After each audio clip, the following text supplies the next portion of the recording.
call to order this meeting of the Cotati Planning Commission. We'll start with a roll call. Chair Ford. Here. Vice Chair O'Nines. Commissioner Brady. Commissioner Hancock. Here. Commissioner Moore. Here. All right. We have one set of minutes from our last meeting on October 3rd. Anybody see any changes that were needed to the minutes? I just made a comment to Kerry. Can you turn? Yeah, I just made a comment to Kerry, a slight one, that I referenced could on with reference to the parks. So that's just a slight change that I made. I've already given her the changes. Say it again. Where is it? So on page 4, stated the park, and here it's put the state of the park should have a visually interesting design, and I'm happier with could have a visually interesting design, and could have plantings rather than should. There wasn't anybody. I don't feel I was saying we should do it. Anyway, Okay. Just fairly minor, but just for the record. Since All right. Any objection to that change? No. Not seeing any. All right. Any other changes needed? Go ahead. I'll make a motion to approve the regular meeting minutes of October 3rd, 2016. I'll second it. All right. Roll call. Chair Ford. Yes. Commissioner Hancock. Yes. Commissioner Moore. Yes. All right. Are there any changes to the agenda? No changes. Okay. Oral and written communication, so any members of the public who wish to are invited to step to the podium, state your name and address for the record, and limit your comments to items not already on the agenda. Anybody who wishes to? All right, not seeing any. I'll close public comment, and we'll move on to matters at hand. And there's just one, a new single-family dwelling at 101 McKinnon Court. And we'll start with the staff report. Thank you, Chairman Ford. This item begins on page 9 of your packet. We're looking at a new single-family dwelling at 101 McKinnon Court. And the applicant is here tonight requesting preliminary and final design review approval for the 2,618 square foot residence, including a use permit for the attached 1,004 square foot 3-car garage. Hal is here tonight with his wife, Phyllis. I'd like to thank him for working with staff. We did work on some siding of the residence, porch design, the garage, driveway, and windows. So he was cooperative with all of that. So just for some setting, the property is zoned rural residential. It's surrounded by similarly styled low-density residential homes. The lot itself was created in 2007 as Parcel 1 of the 8910 Cypress Avenue subdivision. This was a 3-lot subdivision. And part of the reason why we're here tonight is a condition of that subdivision approval required design review for all the homes that would be proposed in that subdivision. The other 2 homes have received design review approval and they have been constructed.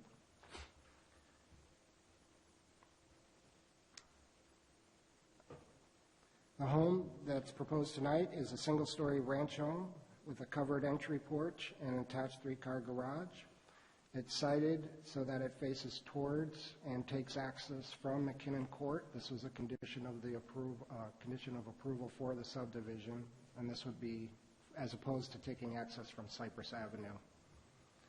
And if you looked at the siding, his house is kind of at the top, so there's a large kind of open space. I can direct you to a site plan. Packet page 25.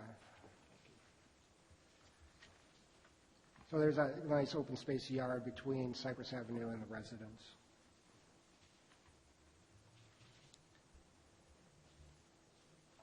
Kind of working down, it uses a hipped roof design with a 512 pitch. Composition shingles, and they're colored the state gray, which you can see on that color board behind you.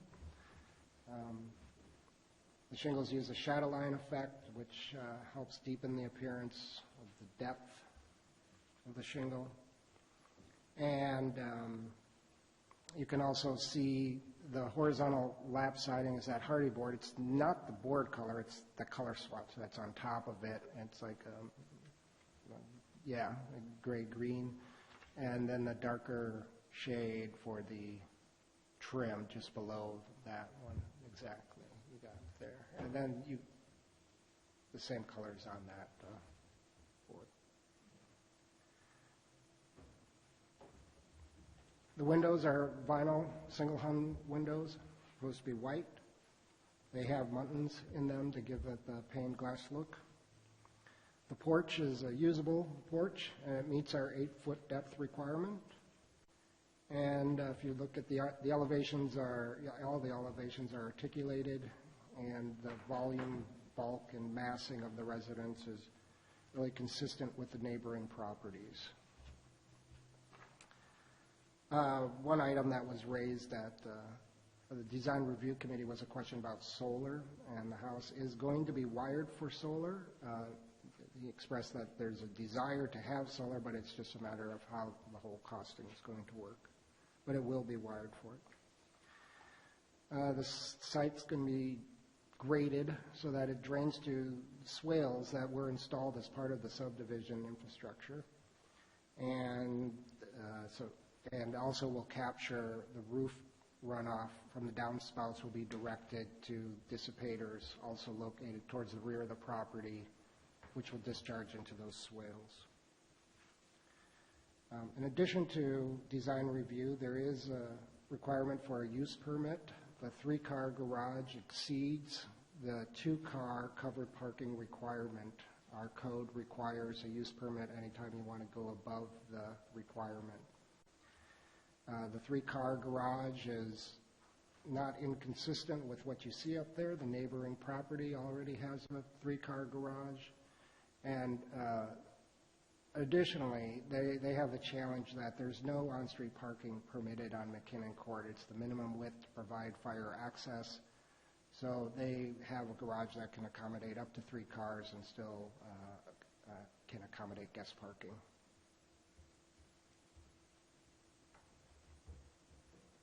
And I guess I would just comment on what the DRC had very few comments. They reviewed it on October 20th. There was a comment about the floor plan, a question about the floor plan, and then the question about solar that I had mentioned. And they recommended preliminary and final design review approval to the Planning Commission. And with that, I'm available for any questions. We're recommending Planning Commission approval of the use permit and Planning Commission approval of preliminary and final design review. Great, thanks. Are there any questions for staff? Okay. I'm going to open public comment then, and so this is an opportunity for anybody to speak, including the applicant if you wish, and address the commission, and then we'll have a discussion about it. So public comment is open if you wish to say anything. Anybody? Hi, I'm the applicant, Hal Mulligan, my wife Phyllis. My only comment is I just want to thank JP for all his work that he's done in getting us to this point. Sometimes it's been easy, sometimes difficult, but we've gotten here, and I appreciate all of his work and effort in doing this. So thank you very much. That's all I have, unless you have any questions for me. Does anybody have any questions for the applicant? We don't. Nope. All right, thanks so much. Anybody else? All right, I'll close public comment, and we're open for discussion. I think it's a nice project. I'd like to see that the last house is getting built up there. So I know the area, and I like the design. I think it's a good project. I concur. I think it's a nice project. I think it's unusual for Cotati because it's actually just over the hill going into the Petaluma watershed. So I really appreciate that that's stated in the land use, since we're looking at land use and all the, because it's the top of the hill as well, that means you've got to pay more attention to the way the water runs off. So that's very nicely stated in the conditions of approval. So I think it's a good, yes, excellent project. Nice to see it. I concur. I don't have any issues. It looks great. So I think we're ready for a motion if anybody wants to make one. Go ahead. Shall I make a motion to approve a resolution of the Planning Commission of the City of Cotati approving preliminary and final design review and use permit? Have I got the right one here? I think that's right, isn't it? That's not the DRC. Yeah. Approving preliminary and final design review and use permit for a new single-family dwelling with attached three-car garage at 101 McKinnon Court. And I'll second. All right, and you have to spell it with a British accent, too. Garage. All right, can we have a roll call? Chair Ford, Yes. Commissioner Hancock, Yes. Commissioner Moore. Yes. All right, thank you. Congratulations. We even gave you some of your evening back. So, Good luck with the building. yes. All right, we'll move on to reports by staff. Thank you, Mr. Chair. Just a couple things. Carrie and I are going to do the registration tomorrow for the 33rd Annual Planning Commissioners Conference. So just to reiterate, it's Saturday, December 3rd, so that first Saturday, for half the day, 9 to 1. So if anybody, we'll wait and do it tomorrow afternoon if anybody wants to let us know. And I know Commissioner Hancock has already voiced his desire to go, so we'll be registering him. You can So- put me down, too. You too? Okay, great. I'll be out of town, unfortunately. Well, yeah, okay. Okay, great. And then just a brief update on some of the other things going on in the department and our scheduling. The 100 Valparaiso project that went to Design Review Committee actually the same night as this project. That one we're not bringing forward to Planning Commission quite yet. There were some issues around a wetland that was discovered this time around with down on Valparaiso, and so they're doing a different design of the sidewalk improvements to see if they can avoid that. So we're not quite ready to bring it to Planning Commission yet. We'll have to see what the environmental document looks like before we bring it to you. It's possible that we'll have it for you on the 5th of December, but that is probably the only project that you'll see before the end of the year. We don't have anything that's ready to come forward except for that one. So just for an idea for your schedule. And then the second meeting in December is after City Hall closure. So if we had any meetings in December, it would just be that one on the 5th. So we should know that in the next couple weeks for sure.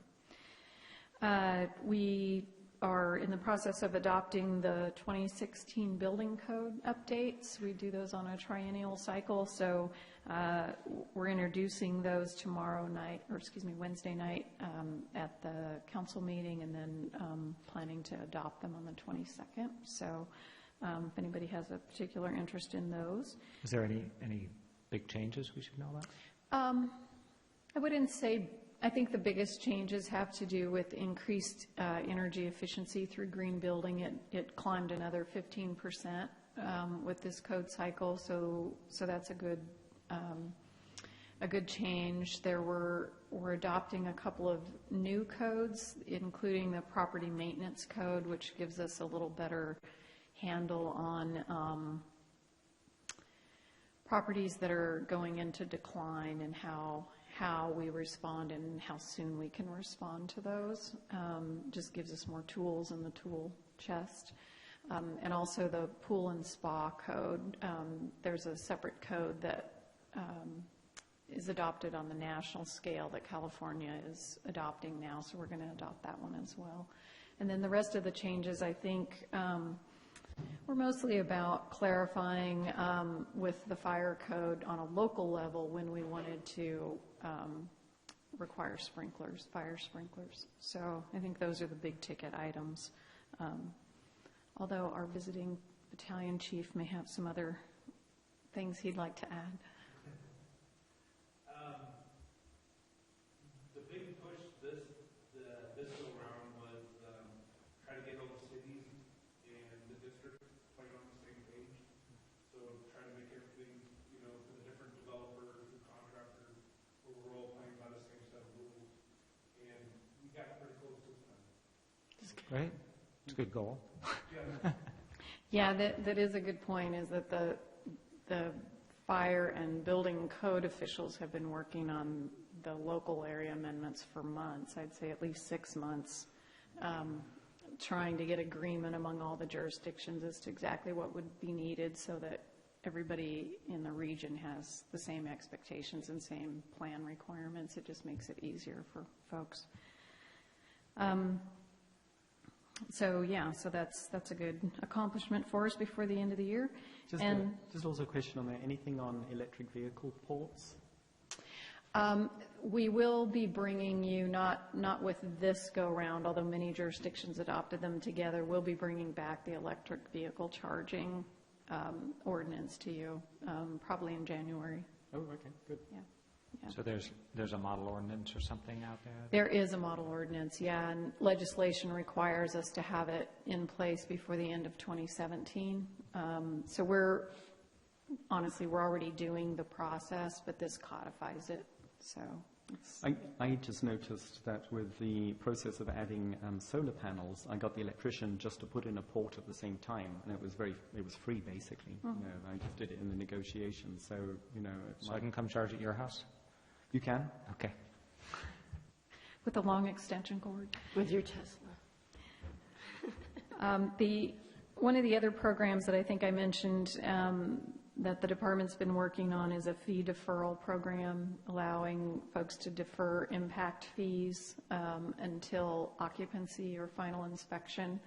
So we took that to the council, I guess 3 weeks ago, almost 4 weeks ago, and to get feedback from them, and they introduced the ordinance, and now we've been working on the agreements, the legal agreements to allow that to happen. So it's basically in the form of a promissory note with a deed of trust and the applicant signing the agreement. So if you're doing a larger scale residential development or a commercial development of any size, the impact fees can be in the several hundreds of thousands of dollars. So this fee deferral defers the payment to the city of those fees to the point where we're actually experiencing the impact. So it puts it at occupancy or habitation of the units if they're residential. So that's the idea. So that'll be going back to the council for potential adoption also on the 22nd. And then that was about it, just that update on the calendar, just to give you an idea for holiday planning, that if we don't, and same thing for design review, if we don't have anything, if we don't let you know by the end of November, then you're probably completely free for December. And I think that's all I had. All right, thank you. Any questions? Okay. Any reports by commissioners? I actually had a couple of things that I wanted to talk about. One of them was there's, with a lot of the houses being turned over, especially in our neighborhood, a lot of the trees are getting cut down again. And so I kind of thought about it the other night, about how we could kind of mitigate this before, because usually it's a new homeowner. They come in, they don't know, and the tree's already halfway cut, and then it just needs to come down. So I thought when they come in to do their water, to turn it on, that maybe we have something for them in there that goes over the tree ordinance, because everybody needs to come in and turn their water on. And so that might be something that if you're in there, we hand it to them and say, this is our tree ordinance. And by the way, if you're going to do some yard work or you're going to be cutting out a tree, this is what the ordinance is. It seems like nobody knows this information until it's already done. Too late. The damage is done. Right. And so I just think we need to be more proactive about this. And that's the only thing I think that anybody would come into City Hall would be to turn their water on. Yeah, no, I think that's a great idea. We can do a quick, like one-page handout that makes it easy to understand, and then gives a link to the larger ordinance. That'd be really easy to do. Yeah, I'm going to invite, go ahead. And I don't know if it's appropriate because I don't deal much with the city in it, but would it be possible, and I like your idea,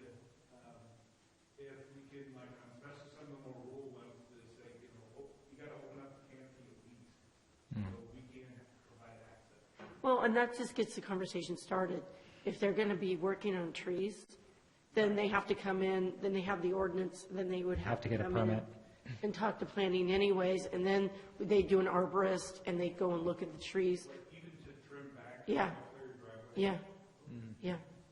It's part of the thing. You can't just take an old oak and start trimming it up yourself, really, because what our ordinance is most people that come in, they want to take a tree down. They want to take, I've seen old oaks just go down, and so it's usually over a roof, or it's leaning, or something like that.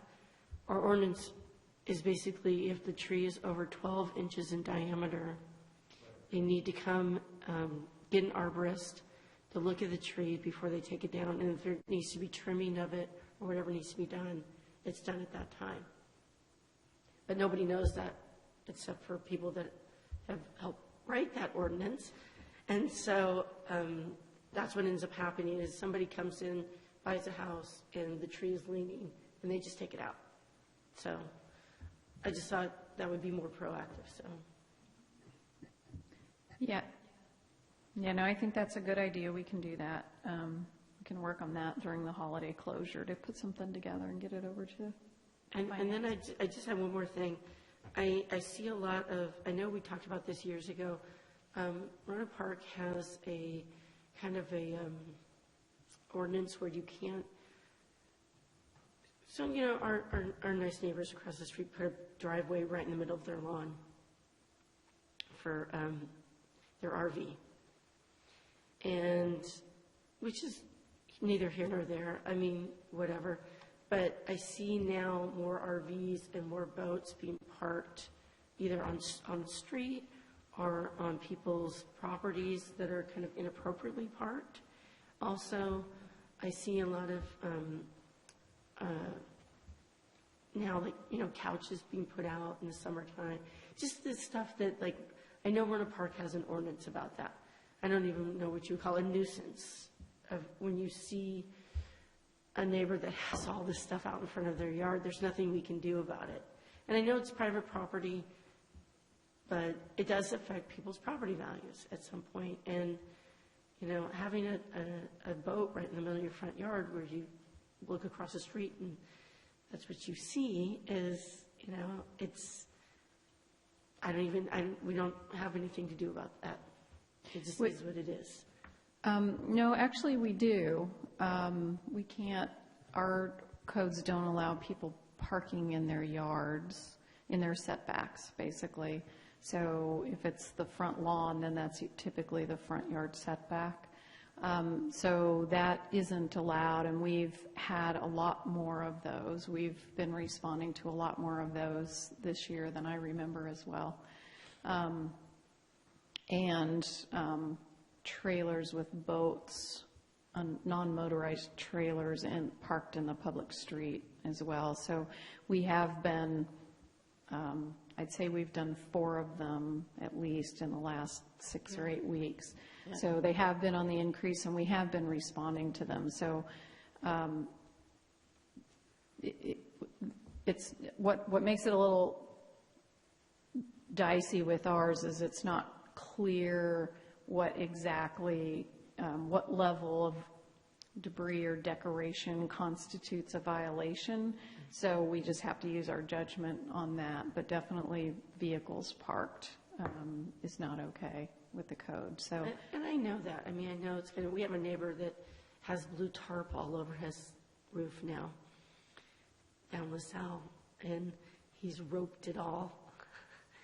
And I know he's kind of an eccentric guy, which is fine, you know. I mean, it takes all kinds to live in Cotati. But I guess my just concern is just when people start to really pile stuff up in their yards and it looks like it could be a hazard. Yeah, no, I appreciate that. And I'm sure the fire department would concur on some of those. We've had several internal conversations about that increasing frequency and level of code violations. So Alan has actually been pretty busy with code enforcement this year. So he's the only one doing it, so we get one good one, and it takes almost all of his time for several weeks. But we have been getting some good results with the cleanup. So I would say if you see something that looks like an obvious violation, and you want to make a complaint on it, please Okay. do that. Thank you. Well, I'm just glad, that's awesome. Thank you. All right. Any more reports? Okay, I don't have anything, so we're adjourned. Well,